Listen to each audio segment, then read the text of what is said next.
After the titles, we see Sam, Cat, Nona, and Dice at Bots discussing what's happened. Nona says not to worry about what's going on because lawyers like to talk a lot of fluff, but she admits it's not really something she's totally sure about. Hello! Are you enjoying your foods? Yes, great. Thank you. These are the robots. They have a robot restaurant in Sam and Cat. And, that's really interesting. It's really interesting that there's a restaurant in this show that has robots, because Sam and Cat is kind of a transitional show, because you've got iCarly, right? iCarly has a very grounded universe, and then you have the world of Henry Danger.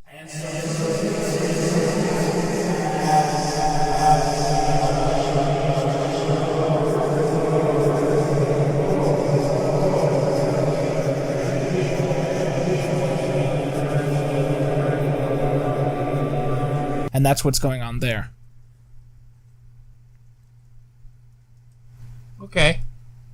Dice says to the red robot that he never got served his curly fries, causing the blue robot to chime in that he is exceptionally talented at forgetting things, as he also forgot her birthday. Red requests that they not do this in front of the humans, causing Sam to think that they're dating. Red says that she isn't his type, causing Blue to reply, I was your type at the Christmas party. That was one time! As the quarreling androids slide away, Nona says she has to go to the airport as she's headed to Mexico for Bikinis, finger painting, and hot peppers. The girls come home to the apartment but find it taped off by the police. It turns out that the lawyer from before went to a judge, and the judge ordered that the workspace of Sam and Cat's Super Rockin' Fun Time babysitting service be closed off until the dispute is finished. Sam suggests they might sneak past the police and break in anyways, at which point the police officer guarding the door indicates that he would respond to this by tasing them. In his holster, he finds a banana, as we discover that Sam has stolen his taser. They do a tense trade-off, and the girls end up camping out in the hallway of the apartment building. During the night, Sam finds a pair of boys' underwear in the bushes and puts it on the sleeping officer's head. Suddenly, Cat has a breakthrough after hours of researching. She discovers that they can keep using the name Sam and Cat if they get permission from the creators of Sam and Cat, and that said creators, Sylvia Burke and Janice Dobbins, still live in Los Angeles. Thank you, Internet, for destroying everybody's privacy! So the next day, Kat goes to Feeney Villas to see Janice, while Sam heads to DeFazio Apartments to see Sylvia. The big reveal here is that Janice is played by Cindy Williams, while Sylvia is played by the late Penny Marshall, together best known as Laverne and Shirley. Now, the reason these two were singled out for a guest episode is that when the writers were first conceptualizing Sam and Cat as a spin-off, Laverne and Shirley supposedly remained their biggest source of inspiration and imitation. The cast also supposedly heavily pulled from the 1976 sitcom, as Ariana Grande once claimed in an interview that if she had trouble delivering a specific line, she would ask herself, what would Cindy do? What are you doing? What does it look like I'm doing? Landing the plane. You got it. Goodbye, Laverne.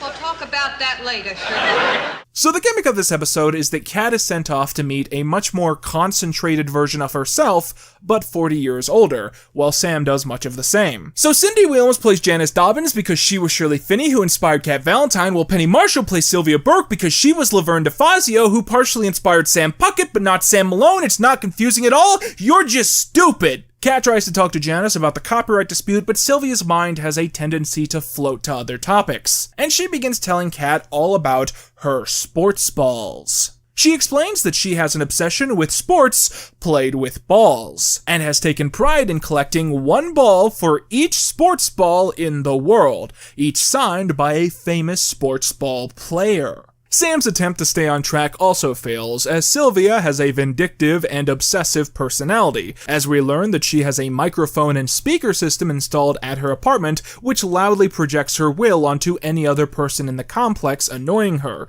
especially barking dogs. Sam and Kat both separately pry, but discover that neither woman wants to talk about Sam and Kat, as they have long stopped speaking to each other due to a dispute they had a long time ago. We find out that Sam and Kat fell apart due to a notorious piece of drama surrounding an awards show. The program beat out Sesame Street for an award in excellence in children's programming, but they were only given one statue. The two got into a fight over who would take it home, and in the process, it split down the middle. Since then, they have rarely spoken on kind terms. Both women separately make it clear that the only condition that they would ever see each other again is causing violence to each other. This overwhelms both of the girls, and they both run off. They reconvene at Bots, where the red robot asks if they want to know about their new pork puffs. The girls say no, and the robot says he'll wait for them to change their minds. Sam suddenly has an idea, and says if the women will only get together to fight, that's exactly what will happen. Kat will tell Janice that Sylvia has challenged her to a fight, and Sam will tell Sylvia that Janice has challenged her to a fight. Kat says that maybe they should just change their names and move to a new apartment,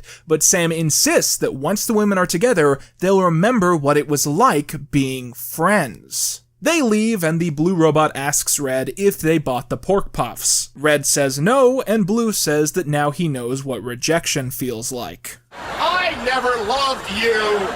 Later, Sam and Kat wait at the fighting gym, expecting the women to come in and make peace. However, when they both appear, they are totally prepared for a brawl. From here on, the episode is quite embarrassing from a production standpoint, and remained a funny story to Penny and Cindy for the next few years.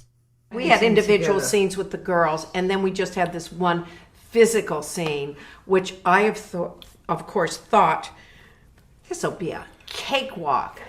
I have never felt so old, fat, and winded in my life.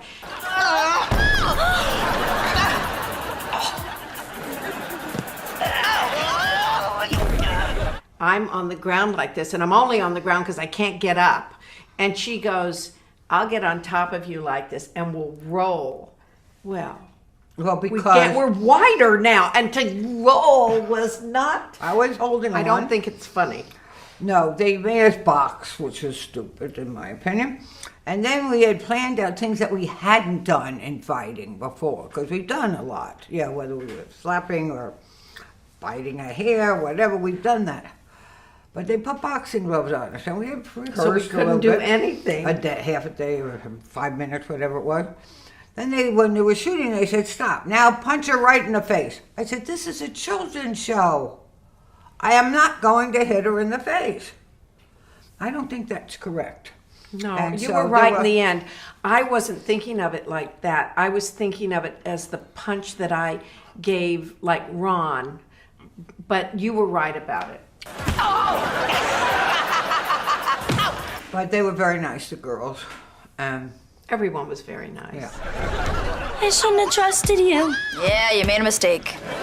Later, back at the Valentine apartment, the two women are all bandaged up and sign the contract giving Sam and Kat permission to run their babysitting service. As thanks for this, Kat presents something she bought online, a vintage Salmon Cat plush from the 1970s, which the older women take quite fondly to. However, they can't agree which one of them should get to keep it, and they get into another tugging fight, which ends with Janice flipping onto the couch with Sylvia sitting on her. Kat asks if they're going to grow up to be like the two women, and Sam says she's certain that they will.